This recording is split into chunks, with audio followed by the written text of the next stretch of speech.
Hello and welcome to the Business Standard Morning Show. I'm Binu Sandhu. Let's take a look at the stories for the day.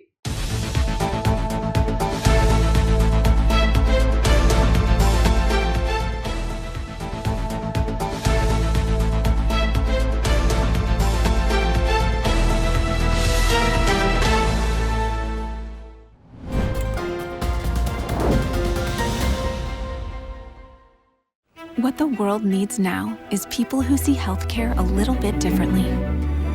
Because seeing a healthier world isn't far in the future. We're building it now. GE, building a world that works. India had launched a production-linked scheme to give a fillip to manufacturing in the country. A year on, we assessed its progress in laptop manufacturing and found that just 4 out of 14 companies declared eligible under the scheme were able to achieve their production target. And imports of laptops and tablets have shot up sharply by 53% to $8 billion in FY 2022. So why is domestic production of laptops still weak despite the government incentives? Is the PLI scheme not enough to draw investments? Let us find out.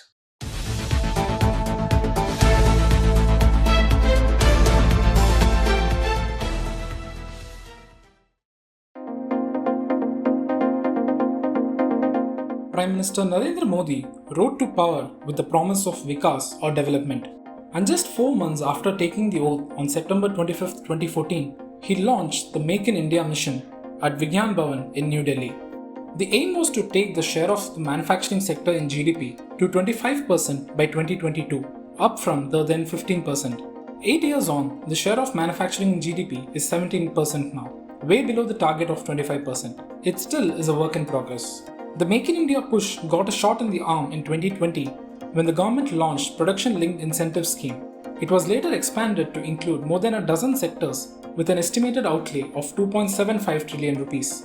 The government strategy, combined with a huge domestic market, has helped India become the world's second biggest mobile phone producer after China. In a bid to replicate this success with other electronics and cut imports, especially from China, the government last year launched a PLI scheme worth 7,350 crore rupees to boost local manufacturing and exports of IT products such as laptops, tablets, all-in-one personal computers, and servers. The report card for the first year is in, and production under the scheme has been lackluster.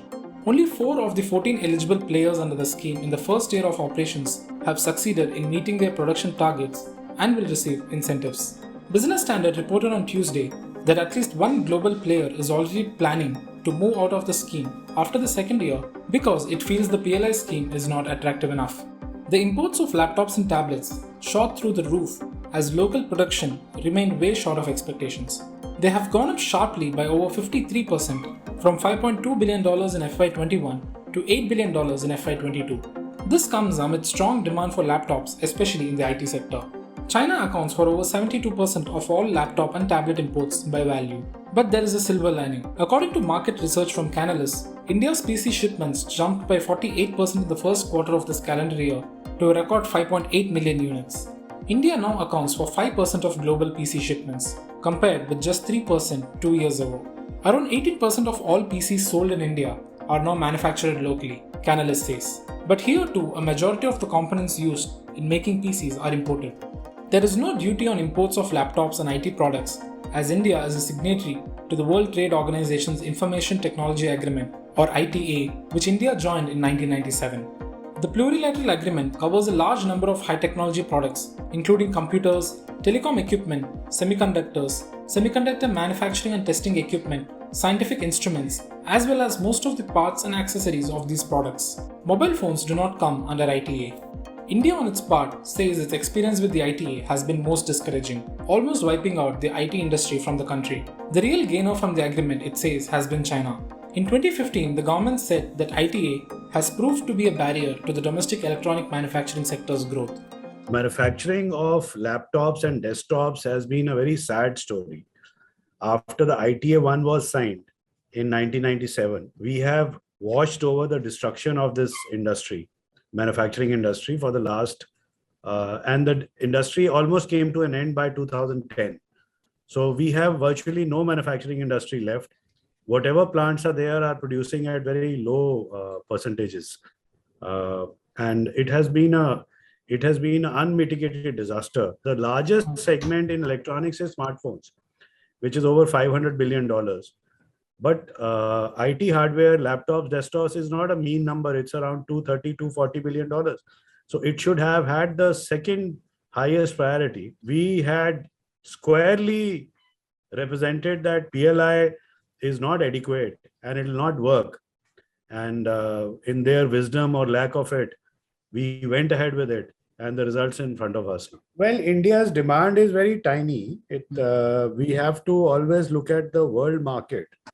We are, and in laptops and desktops, it was very tiny. It has, over the last 2 years, there has been some growth. For the last few years, we have been making desktops in India for the government demand, where the PMA, preferential market access, is a policy which has been implemented. But for the PLI, the production last year, which is 21-22, is a very tiny 2,000 crores. The Manufacturers Association of Information Technology, or MATE, the Apex IT Hardware Association, had last year said the scheme's outlay is insignificant for global players to relocate their facilities from China or other countries to India. MATE has requested the government to double the duration of the scheme to 8 years and increase the incentive from 1 to 4% to 6.5% for PCs and 8.5% for servers. MATE's analysis shows that the current allocation for IT hardware PLI needs to be increased threefold to around 21 to 22,000 crore rupees. The outlay for mobile phone PLI is nearly 41,000 crore rupees over 5 years, with incentives ranging between 4 to 6% annually. And this figure is based on the association's more moderate demand to increase the incentive to 5% for 5 years. The global PC and tablet market is worth around $230 billion. Although India accounts for a fraction of that at around $11 billion, the right push from the government will indeed go a long way to reduce import dependency and establish the country as an export and manufacturing hub in this space too.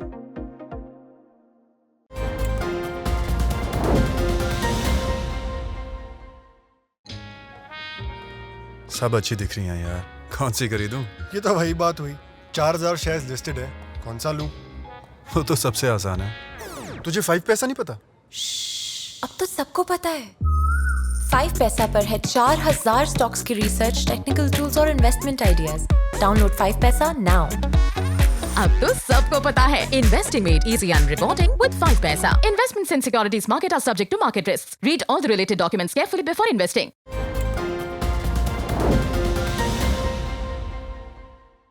iPhones worth 47,000 crore rupees are expected to be rolled out from the plants of Apple's contract manufacturers in India during this financial year.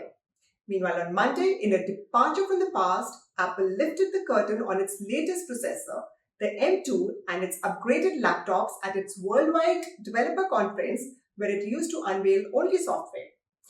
And free software upgrades including iOS 16, iPad OS 16, watchOS 9 and Mac OS Ventura were also unveiled and will be available in September. This report has details of the features.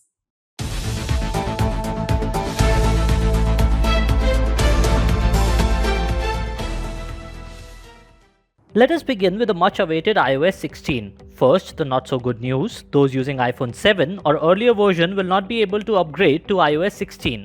Apple has included a lot of attractive features in the new iOS. Your lock screen will now become trendier. You'll be able to see your calendar events, weather, and other customizable information without unlocking the device. Android phones had it, and Apple users wanted it too for long. It will support widgets to show information at a glance, such as upcoming calendar events, weather, battery levels, alarms, time zones, etc. The iOS 16 will also allow you to edit and recall sent messages in the Messages app, but you can do it for the first 15 minutes. You'll also be able to mark your messages as unread, just like the emails. In addition, SharePlay is coming to Messages. Likewise, the Mail app is set to bring new mail experience with features like Schedule, Recall, Remind Later, Follow-up suggestions, and more. The next version of the operating system for Apple tablets brings new capabilities, especially for M1 chip-powered iPads. It will bring the Stage Manager feature, which will enable desktop-class multitasking with multiple overlapping windows. Designed for easy collaboration, the iPadOS 16 will debut Apple's Freeform app for people to brainstorm together on flexible canvas. Like iOS 16, the iPadOS 16 will get new tools in the Mail app such as Schedule, Recall, Remind Later, follow-up suggestions and more. Safari browser on the iPadOS 16 will get a shared tab group feature, which will also allow easy collaboration by enabling web browsing with others. iPadOS 16 will be available this fall as a free software update for iPad 5th generation and later, iPad mini 5th generation and later, iPad Air 3rd generation and later, and all iPad Pro models. The watchOS 9 comes with several health and fitness features. It will bring an updated workout app with new advanced metrics, views, and training experiences inspired by high-performing athletes. It comes with a new FDA-cleared AFib history feature which allows users to monitor the state of atrial fibrillation over a period of time. As for the apps, the watchOS 9 will debut the Medications app, which is touted by the company as a convenient tool for users to discreetly manage, understand, and track medications. watchOS 9 will be available this fall for Apple Watch Series 4 or later paired with iPhone 8 or later, and iPhone SE 2nd generation or later running iOS 16. The next version of macOS will bring small but meaningful upgrades with regards to continuity. It will debut the continuity camera feature, which will allow users to use iPhone as the webcam on Mac. Another continuity feature is handoff, which is coming to FaceTime. It will allow users to start a FaceTime call on their iPhone or iPad and fluidly pass it over to their Mac. Besides previewing the upcoming platforms, Apple introduced the MacBook Air and upgraded a 13-inch MacBook Pro, both powered by the newly introduced M2 Silicon. The new M2 chips are 40% faster than the previous generation. While the Pro model is similar to the last generation model in terms of design, the new MacBook Air M2 brings a redesigned chassis which is 11.3mm thick and weighs about 1.22 kilograms. It features a 13.6-inch liquid retina display, a 1080-pixel FaceTime HD camera, 4-speaker sound system, and MagSafe charging. It will be available in India from July in 4 finishes: silver, space grey, midnight, and starlight. Be it features like multi-sport mode for watch, stage manager for Mac as well as iPad, or the lock screen which has been made very active on iOS for iPhones. I think all of these have now elements which will intuitively push or pull out data basis what the user is doing. So which means every time a user does not have to essentially unlock and get into the device. This becomes very important because the phone now is no longer just a medium of device, communication, but it's hub of IoT or the connected world. That's very much with what will complement with what the users are doing. And similarly, as I said about the personalization. So my two key takeaways from yesterday's announcements is personalization and intuitiveness. At the Apple WWDC keynote, what really stood out was Apple doubling down on some of its key focus pillars for the last many years. For instance, privacy. Apple doubled down on privacy features. Healthcare. Apple has been consistently focused on healthcare, and now the lines between consumer tech and healthcare are really blurring. And most importantly, Apple focused on bringing about enhancements and personalization which would enable more user stickiness on the Apple ecosystem. The new suite of offerings that Apple came up would excite developers in terms of the length and breadth of the coverage that they have. Take, for instance, the new iOS 16 or the macOS Ventura or the watchOS or whether it be the iPad OS. Developers can now create features through many of these new offerings as such. When it comes to Apple's gaming focus, the enhanced Metal 3 graphics framework offers enhanced performance along with fast resource loading and background downloading. What gamers would be, developers would be looking for is bringing about new exciting game features with these offerings. All in all, I believe this WWDC keynote really stands out in terms of the vast coverage that Apple brought forth. Staying true to its legacy, Apple continues to innovate and churn out better products every year. The new lot, which will hit the markets later this year, also looks promising, offering cutting-edge technology and a great user experience to all those who can afford it.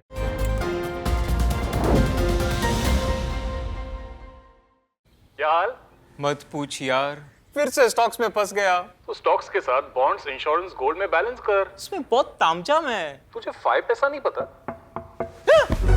अब तो सबको पता है 5 पैसा है all in one account. Download 5paisa now. अब तो सबको पता है. Investing made easy and rewarding with 5paisa. Investments in securities market are subject to market risks. Read all the related documents carefully before investing.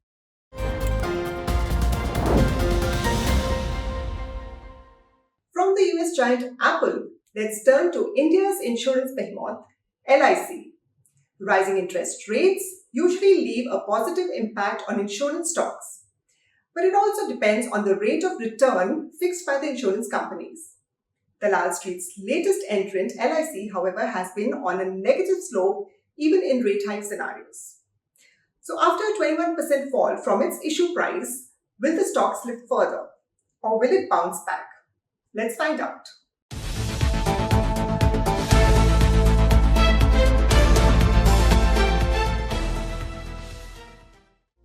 Shares of Life Insurance Corporation hit fresh lifetime lows on Tuesday following another bout of selling. At 751 rupees per share, the stock of India's insurance behemoth is now down 21% from its issue price of 949 rupees per share. This essentially means investors who bid for the stock during its IPO have lost wealth worth 1.24 trillion rupees. With this, the company's market capitalization has also slipped below the crucial 5 trillion rupees mark as it settled at 4.76 trillion rupees on the BSE yesterday. LIC now stands at 7th position among the top 10 companies on the BSE based on MCAP ranking. It is only ahead of SBI, HDFC and Bharti Airtel. According to analysts, a number of concerns are plaguing the stock. MK Global, for instance, pointed out in a recent report that LIC's embedded value will likely go down to 1x from IPO valuation of 1.1x. That's because LIC adds merely 1 to 1.5% of EV from value of new business segment as against 8 to 11% in the case of private life insurers. Moreover, LIC's September 2021 EV consisted of almost 70% of equity mark-to-market gains. Therefore, the sensitivity of EV to equity market corrections is far higher than private sector peers. Secondly, MK claims that LIC's dominant share in the single premium group fund management business artificially inflates its market share and deflates some of its cost ratios. Despite its massive scale, the brokerage feels LIC's commission and OPEX ratios are on the higher side relative to cost-efficient larger private players, if seen on the basis of adjusted premium basis. Adjusted for the group's single premium business and LIC's almost ULIP-less product mix, its persistence and surrender ratio are not impressive either. Another concern that global brokerage Macquarie pointed out was doubts over scale-up of bancassurance business. According to the brokerage, while LIC's highly productive 1.3 million agents remain a formidable force, the scale-up of bancassurance business remains doubtful considering the three largest banks, HDFC Bank, ICICI Bank and SBI, are not a partner for bancassurance. Besides, LIC's presence in other channels like direct or online has been insignificant. Therefore, the question that's haunting LIC shareholders is whether there's more pain in the offing for the stock, especially when its anchor investors' lock-in period is set to expire in about a fortnight. I think it's got to do more with the market sentiment, and quite a few new investors in this.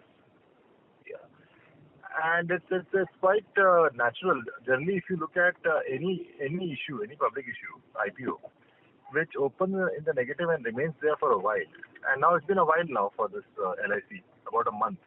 Yeah.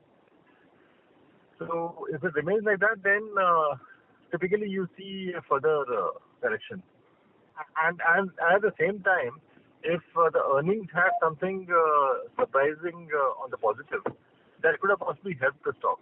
Even that did not help. People typically have some parameters where if the stock remains down for a while, they possibly exit. Technically too, the stock has an immediate trend line resistance at 831 rupees. This is lower than Emkay Global's target price of 875 rupees per share and Macquarie's target price of 1000 rupees per share.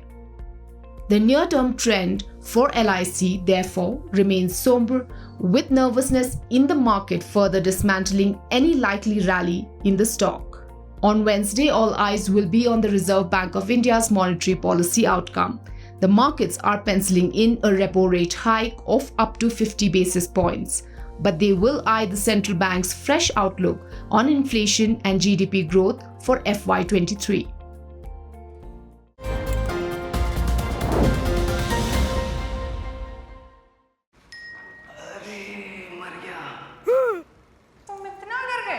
अब क्या किया? Shares में trading. तुम्हें 5 पैसा नहीं पता? ओए, अब तो सबको पता है। 5 पैसा पर मिलते हैं रिसर्च टूल्स, पोर्टफोलियो एनालिटिक्स और इन्वेस्टमेंट आइडियाज भी। डाउनलोड 5 पैसा नाउ। अब तो सबको पता है, investing made easy and reporting with 5 paisa. Investments in securities market are subject to market risks. Read all the related documents carefully before investing.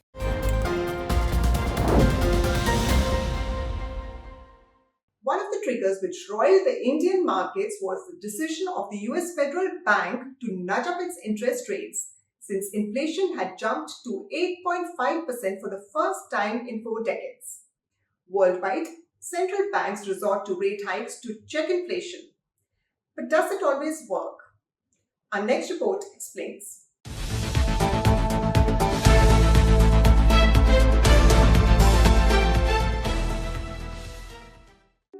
We will know the outcome of the RBI's Monetary Policy Committee meeting in a few hours from now. The consensus is that the MPC will vote to increase benchmark rates since inflation is running high. But will a rate hike help tame inflation? Well, as they say in advertisements, conditions apply. How does it work? Everyone knows that prices are determined by the supply and the demand for goods and services in an economy. As such, the price rise in any given situation may be caused by either an increase in demand or lack of supply, or both. Now, the RBI MPC has only monetary tools which arrest demand by making money more expensive or by reducing its supply. Typically, it raises the repo rate, which is the interest rate at which RBI lends overnight money to commercial banks against government securities. This transmits into an increase in interest rates, both lending and deposit, depending on the given situation of lenders, though with a lag. RBI also has other monetary instruments in its hands, such as a cash reserve ratio or CRR, which is a portion of a commercial bank's total deposits that needs to be maintained with the RBI. In the off-cycle decision, the MPC had raised the repo rate by 40 basis points and CRR by 50 in May. Both these measures, as cited above, reduce demand in the economy. So, a repo rate and CRR hike ought to help tame inflation, right? Like we said, conditions apply. Inflation is not affected by money supply alone. The current high inflation has more to do with disruption of supply caused by the ongoing Russia-Ukraine war, which has raised commodity prices such as that of crude oil, fertilizer. This in turn has an impact on food inflation. Besides, it has reduced the supply of sunflower oil, as Ukraine was the world's biggest exporter before the war. There are seasonal factors too which have raised inflation in lemons, tomatoes and wheat. MPC's monetary tools cannot tame this kind of inflation. However, part of inflation is also due to some revival of demand in the economy as it gradually recovers. Monetary policy reduces this demand, which will negatively impact economic growth. Monetary tools also prevent inflation from entering other areas such as from food to wages to rent, etc. In other words, it reduces inflationary expectations in the economy.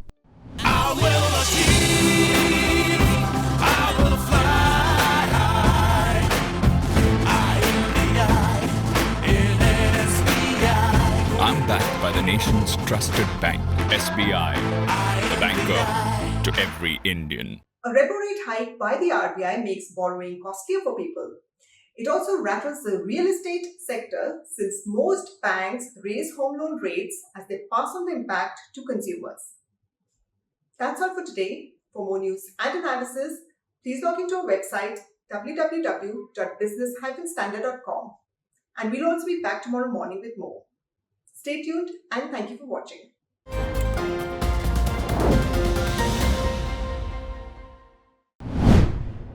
If you like this video, share it and subscribe to Business Standard. For more news, views and insights, log on to www.business-standard.com. Do also follow us on YouTube, Twitter, Facebook, Instagram, Telegram and LinkedIn.